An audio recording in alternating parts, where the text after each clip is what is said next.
आज हम अध्ययन करेंगे सामग्री निर्गमन एवं मूल्यांकन का। सामग्री लागत के प्रमुख तत्वों में प्रथम स्थान पर आती है। पहले प्रथम स्थान सामग्री का, द्वितीय स्थान श्रम का, तृतीय स्थान उपरिव्यय का। हमने अभी तक अध्ययन किया है सामग्री के विभिन्न पहलुओं का, सामग्री के विभिन्न स्टॉक स्तर का, सामग्री के सार का, सामग्री के टर्नओवर का। आज हम निर्गमन, सामग्री का निर्गमन एवं मूल्यांकन, सामग्री भंडार से प्रोसेस हाउस में निर्गमन के लिए क्या क्या विधियां यूज होती है और उनका मूल्यांकन किस प्रकार से किया जाता है। सामान्यतः एक व्यवसाय में अंतिम रहते के मूल्यांकन की दो विधियां अपनाई जाती है। नंबर एक पीरियोडिक मेथड और नंबर दूसरा परपेचुअल सिस्टम। पीरियोडिकल मेथड में वर्ष के अंत या किसी विशिष्ट तिथि को हम व्यापार में कितना स्टॉक अवेलेबल है उसको हम क्लोजिंग स्टॉक मान लेते हैं या क्लोजिंग स्टॉक का मूल्यांकन करते हैं। जैसे कोई दुकान है, 31 मार्च का हमें स्टॉक का मूल्यांकन करना है, तो हम 31 मार्च को हमारे व्यापार के कार्यों को रोककर समस्त सामग्री जो फिजिकल वहां पर अवेलेबल है उनकी हम गणना कर लेते हैं और उसमें कुछ समायोजन, जैसे कुछ ग्राहकों का माल हमारे पास पड़ा है तो उसको हम घटा देंगे, कुछ माल ऐसा है जो क्रय हो चुका है लेकिन अभी तक हमको डिलीवरी नहीं हुआ है, प्राप्त नहीं हुआ है, उसको हम ऐड कर देंगे, कुछ सामग्री ऐसी है जो हमारे एजेंट्स के पास पड़ी है बेचने के लिए लेकिन उसका पोजीशन अभी हमारे पास में अभी माल बिका नहीं है, उनको ऐड कर देंगे। इस प्रकार से विविध समायोजन हम कर जो पीरियोडिक मेथड है, एक काल अवधि के अंत के अंदर स्टॉक टेकिंग का मेथड है, उसको फॉलो करते हैं। इसमें समस्या क्या होती है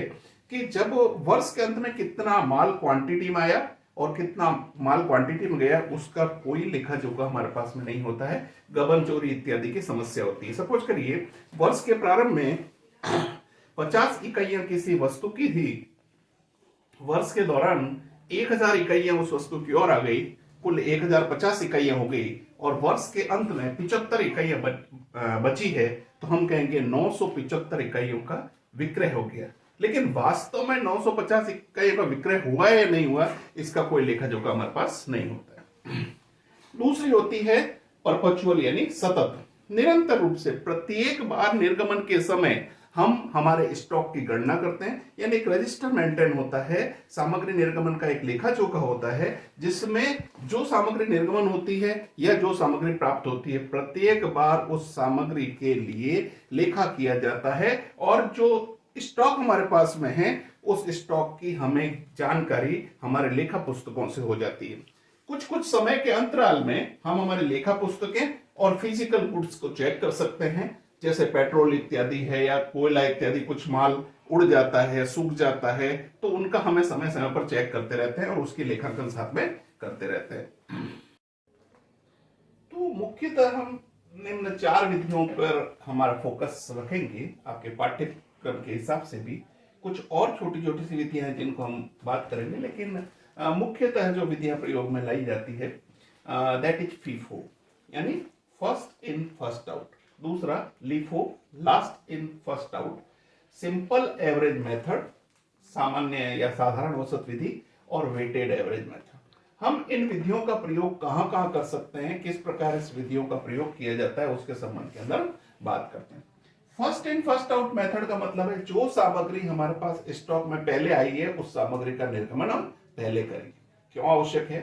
सपोज करिए एक मेडिकल की शॉप है जहां पर दवाइयों के अंदर एक्सपायरी डेट होती है। यदि हम जो पहले दवाई आई उसको पहले निर्गमन नहीं करेंगे तो वह जो सामग्री पहले आई है वह स्टॉक में निरंतर रूप से नीचे दबती चली जाएगी और एक समय ऐसा आएगा जब वो एक्सपायर हो जाएगी, उससे व्यापार को नुकसान होता है। तो फर्स्ट इन फर्स्ट आउट का हमको मेथड यूज करना पड़ेगा कि जो सामग्री हमारे पास फर्स्ट आई है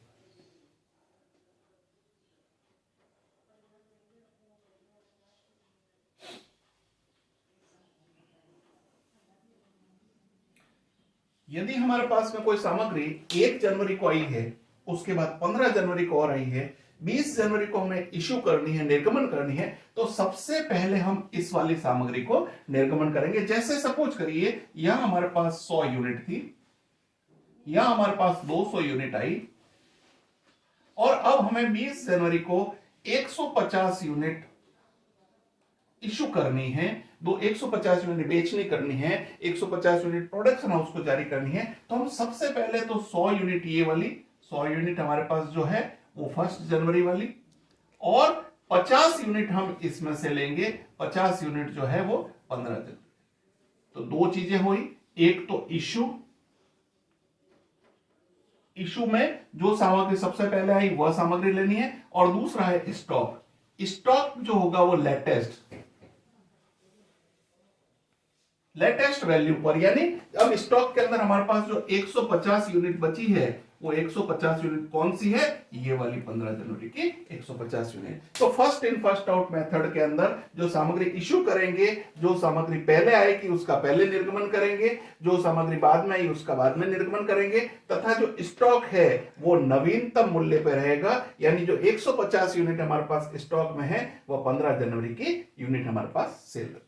हम देखते हैं फीफो विधि के लाभ क्या है। नंबर पहला लाभ यह है कि जब सामग्री हमारे पास आती है और निर्गमन करना है तो बहुत सामान्य सी विधि है। हमारे पास में जो बिल बुक इत्यादि है, जो हमारे पास में रिकॉर्ड है, उसके आधार पर जो सामग्री पहले आई है उसको पहले हमको निर्गमन करना है। बार बार कैलकुलेशन करने की जरूरत नहीं है। रेट हमारे पास दी हुई है, उसी के बिल को, वाउचर्स को देखा और उसके आधार पर हम रेट निर्गमित कर देते हैं, तो कैलकुलेशन इजी रहता है। दूसरा, हमारे पास में जो हमारे पास स्टॉक बच गया है पीछे वाला, ये स्टॉक हमारे पास में लेटेस्ट वैल्यू पे रहता है। तो हम एक चीज और ध्यान रखते हैं, जब हम बैलेंस शीट बनाते हैं, जब हमारा स्थिति विवरण बनाते हैं, तो हम क्या कहते हैं, balance sheet as on date, यानी 31 मार्च को जब बैलेंस शीट बनाएंगे तो बैलेंस शीट में जो स्टॉक की वैल्यू होगी वो नवीनतम मूल्य पे होगी, यानी वास्तविक स्थिति के ज्यादा नजदीक होगी। यह विधि इस मान्यता पर आधारित है कि जो सामग्री पहले आई है उसका निर्गमन पहले किया जाएगा। इसका दोष क्या है, ये कहना चाहते हैं कि जो ये हमने कैलकुलेशन की है 1 जनवरी और 15 जनवरी के लिए, इसको बार बार हमको चेक करना पड़ेगा। जब भी निर्गमन करेंगे तो हम देखेंगे हमारे पास स्टॉक के अंदर कौन सी डेट की वैल्यू, कौन सा डेट का गुड्स हमारे पास के अंदर है।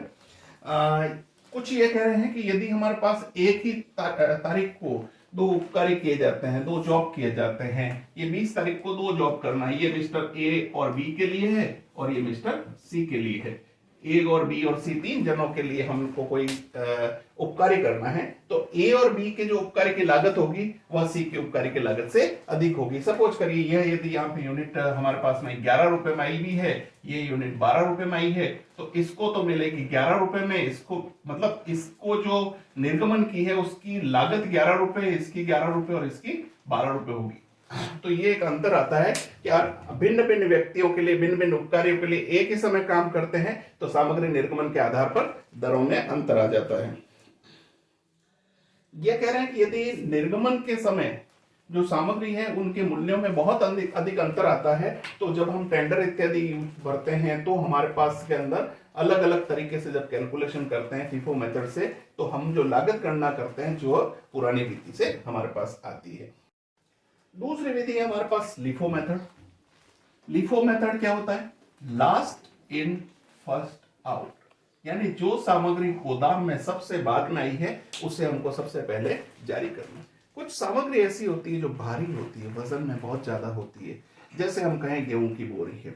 यदि हमारे पास, हम कहें कि हमारे पास कुछ गेहूं की बोरी या कुछ भारी सामान हमारे पास पूर्व के अंदर पड़ा है, अब हमारे पास में 1 जनवरी को पड़ा है और अब हम कहते हैं 15 जनवरी को हमारे पास और गुड्स आया, कहां रखेंगे इसको, ये हमारे पास स्टॉक का बेस है, ये जो माल है वो हमेशा इसके ऊपर ही रखा जाएगा।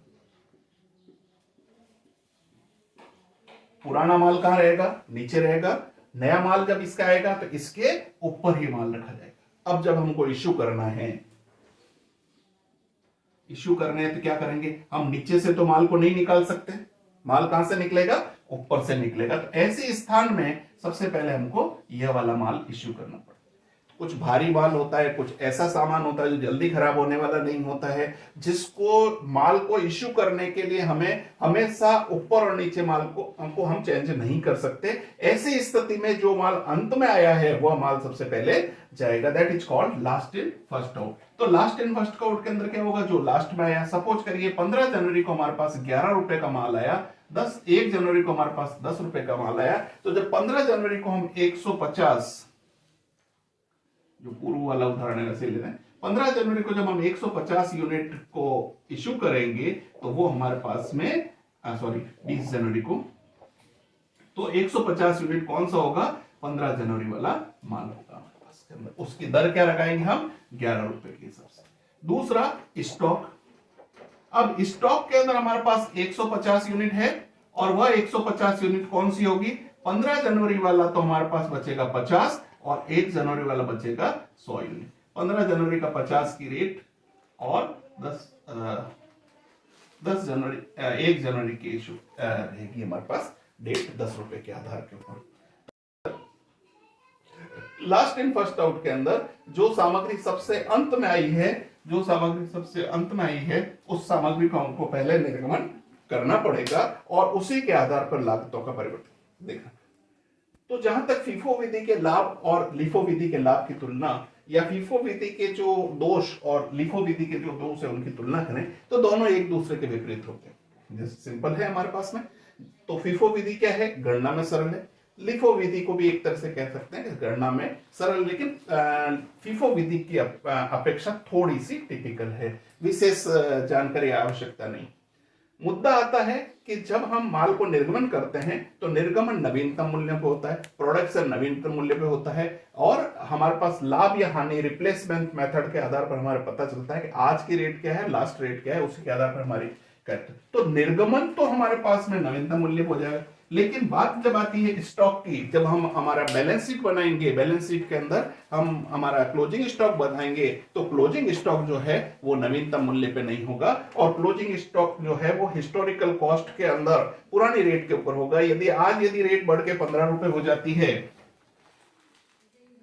और ये हमारे पास में माल जो है वो 10 रुपए का पड़ा है, तो वास्तव में जो माल है वह उसकी लागत मूल्य जो है वो बाजार मूल्य से कम है। इसी प्रकार यदि रिवर्स स्थिति होती है, लागत बाजार में धीरे धीरे माल की रेट कम होती है, तो हमारा जो माल है वो पहले तो 10 रुपए का दिख रहा था, बाजार में अभी 31 मार्च को 8 रुपए का यदि हो गया किलोग्राम या यूनिट के हिसाब से, तो हमारा जो ओवर वैल्यूड दिखाएगा स्टॉक, ऐसी स्थिति के अंदर लीफो के अंदर प्रॉब्लम्स आ सकती है। 2 विधि हमारे पास और है एवरेज मेथड को, इसको हम नेक्स्ट वीडियो में कवर करेंगे। आज के लिए लीफो और FIFO Vidhi. Okay, thank you.